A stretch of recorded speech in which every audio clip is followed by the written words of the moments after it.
There was supposed to be an asteroid hit the planet, but thanks to the kind offices of the, Lord High Council of the Galactic Federation or whatever, we diverted the asteroid from the planet and saved Earth. Okay, first of all, nobody knew anything about said asteroid except that they predicted it, so you have only their word. And then, since it didn't happen, you only have their word that they diverted it. I mean, we're talking about, it's like Jehovah of the Bible. I am the only God, you shall have no other God before me, and the reason that you're supposed to believe this is because I say so. That's right. Excuse me? Okay, so at this point, you want to work with the board, and you must have I had other decided people to around work with you. the How board. did you- I had decided to work with the board at that point. I went through all the material, and it was because of the historical material that I determined that the board is the way to begin. Okay. It is the way to really begin, because there's a lot of work to be done to channel. You can't just sit down one day and, talk. Oh, you can talk to dead dudes. Anybody can talk to dead dudes. Right. But come on, it's like Casey said, a dead Presbyterian is just that, a dead Presbyterian. He's no better, no worse than any other dead. I don't want to talk to dead, but I talk to plenty of dead dudes. I did spirit release for years. I've never yet encountered anybody that I put under hypnosis who didn't have spirit attachments. Okay, so you had an incredible background when you actually sat down at the board with what? One other person, or were there more than one? Well, usually there was one or two others. And I was changing them because I was experimenting to see, I was trying to get the right energy mix. And I had one person who was, actually the reason he was there for most of the sessions, or nearly all of the sessions, because he simply was the only one who showed up that regularly. Other people came and went. People would get bored. They weren't getting what they wanted. They didn't immediately, they didn't get their lottery numbers. They didn't get their, their predictions for the horse races or whatever. And I did a lot of experimenting with that, to see, what kind of possibilities were, there were. Okay. And then I found out that some of these people who were coming and using this, because I was doing it because I wanted to write these things down and then check. I didn't, I wasn't playing these numbers. I was just checking any kind of, prophecy is supposed to be part of channeling, right? It didn't occur to me that most prophecy is BS, because either it's being created by the one that's prophesying, they're making the prophecy come true to give themselves validation, because the universe really is open. And then there's some things, that the probabilities narrow as you get closer to the event. There's those things. But no, I had the idea this is what I wanted to do. And I knew I needed somebody else to do it with me. And I wanted to find somebody, whose energy was just right. And that's what we did. And we sat and we went through loop after loop after loop after loop of, you talk to lots of dead dudes when you're using a Ouija board. Believe me, you do. But for me, having the experience that I had with spirit release therapy, with exorcism, it was easy for me to use the board itself as a medium of exorcism. Because here instead of having a person under hypnosis, who you communicate with their attached entities, through them, you say to the person under hypnosis, okay, you got your attached entity, would you ask them, when they came? And then they ask them, mentally, and then they hear the answer, and then they repeat it back to me. So you're getting things, and you're having this conversation with somebody under hypnosis. Okay, you've asked your attached entity what his name is. Well, his name is John. When did John come? 1945. And they're having to stop and ask the entity, and of course you don't really know. I'm just telling you how the technique is done. Right. You don't know if it's true or not. I just know the therapy really works.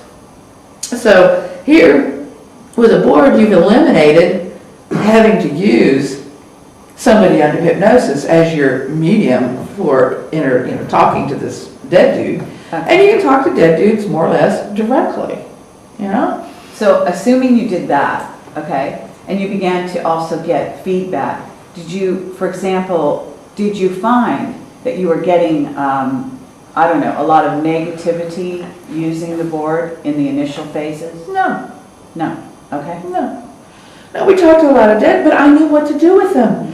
If you get some creepy little dead guy that comes along and says, "Hi, I'm a dead hippie. Peace, love, yeah, you know, far out." And we had them, you know? And the other thing that you would have been on the lookout for, obviously, is platitudes, which, you know, these people... Platitudes. Alan, would you go get the board notes? I'd like to show these to Kerry. Okay. I've got board notes, because one thing, the whole stack, yeah. One of them is up in my office, but don't worry about it, it's just a thin one. We kept notes. This was, because this was in the nature of an experiment. I wanted to record. You were doing the scientific method, basically. Every motion of that board, everything it said, and I did that for 2 solid years, sometimes twice a week. And I got... I'm assuming your hands are one of the, at least on one side of this. usually 3 fingers. Uh-huh. Yeah, I usually got 3 fingers. So that you're touching it. And I was just wondering, and then you get another person to touch it. Yeah. Do you have more than 2 people or only? Well, at least 2, sometimes 3 or 4. Okay. You know, there were many times, well, for the longest time, we had 3. 3 was really good. It was a good number at the time, because the third person kind of balanced out this other person that was there, who, you know, his energy was a little on the negative side, maybe. He was a fantastic psychic, amazing psychic. This is something you found out subsequently. Yeah, this was but that's all recounted in my wave series, you know. Okay. Well, that would be also fascinating for people. So usually we had at least 2, 3, and changed. You know, it changed from time to time. I am curious whether because you spent years before you actually got to the board, and you had material of your own that you, in many ways, were saying was coming from your own mind, but at the same time, you're saying that it contained information that wasn't like you were writing and you didn't have it in your mind prior to when you were writing it. It wasn't in my conscious mind. Okay. So when you got the board, and when you maybe, let's assume that at some point you contacted the Cs, or even before then, did you ever see parallels in what you had gotten prior to that showing up? Only after the Cs. Only after the Cs. Okay. It was like, in a sense, it's kind of like creating or grooving a circuit that goes directly from my higher consciousness to my arm. It's like, in a sense, it's kind of like automatic. But it's also like writing. tuning in a radio. It's tuning in a radio, So what you were doing maybe over those years This is what was was up in the podcast room. fine-tuning the radio. This is what we have, right, well, there's more, but this is just a sample of what I call my board notes. Okay. You know, every single movement. Okay. Yes. So you must have had an extra person here writing, taking notes and so on. Did you record the sessions as well? We didn't record them until well after the Cs were, we didn't have recordings of some of the earlier C sessions because recording was expensive. You know, we were trying to keep notes. And this, again, what year are we in? When we're in right 1992, 1991, 92, 93. So you've been in contact with the Cs since 93? Since 94. July 94. Wow, that's incredible. July 16. Okay, and this is 2010, so that's a long time. And so you've been able to also validate a lot of what they've done. Oh, Lord. Come on, I read the historical channeled material.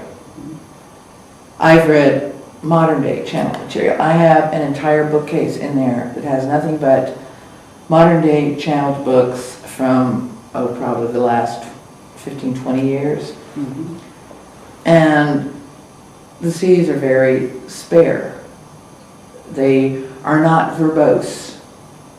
Yes, I've noticed that. But what they say is so loaded and so damn accurate. You know, sometimes they're spectacularly or apparently spectacularly wrong or off on something, and then you find out later, they were right. I mean, one of the things that really got me was we had one session one night, and one of my girlfriends was present, and we asked about something, and they announced that there had been cometary bombardments over Europe during the time of the origins of the King Arthur legends. And at this point, there was a group of people working on this. I think they were archaeologists or geologists or somebody who were working on this theory. They were writing scientific papers on it, but they hadn't been published yet. It had not come to the attention of the general public. So the information was out there in the biosphere somewhere, but nobody else knew about it. And so for them to say it was not, like, they even gave the year. And then to find this in a scientific paper like 4 or 5 years later that finally got published, you know, it was just like one of those amazing things. And then things about biology, things about ancient history, things. And of course the biggest thing has been their predictions about what our world was going to be like in the future. Now remember, this is back in 1994, pre 9/11, and they described what was coming, how it was going to play out. I mean, they didn't say, oh, there's going to be 9/11 on 9/11, and this is how it's going to, but they gave enough hints and enough, part of the problem is we didn't ask the right questions too. But they did, in many cases voluntarily give clues and hints to information that there was a government conspiracy that was underway that was going to change our world. And that it was going to be a huge, huge, huge, huge thing. And they even said that big, big, big, big, big, with multiple exclamation marks. They do their own punctuation. So, their whole description of our reality, past things that we have been able to verify, things about ancient languages, things about DNA, and we tried to research, to verify, and I know most channels, oh, well, it's channels, you don't have to research it. I'm sorry, I'm going to research it, and I'm going to try to validate it if I can, because this is an experiment. This is not, this is not somebody talking to God here. Forget about that. There's also something that they do repeatedly, which is say, that they won't answer a certain question because they won't interfere with free will. I mean, there's certain indications that come through, and maybe you could talk a little bit about that in terms of the positive and the non-interfering level and non-controlling aspect of the channel itself. Yeah, this is something that's frustrating for some people because, they want somebody to underwrite their experience on Earth. They want insurance that, everything is just so.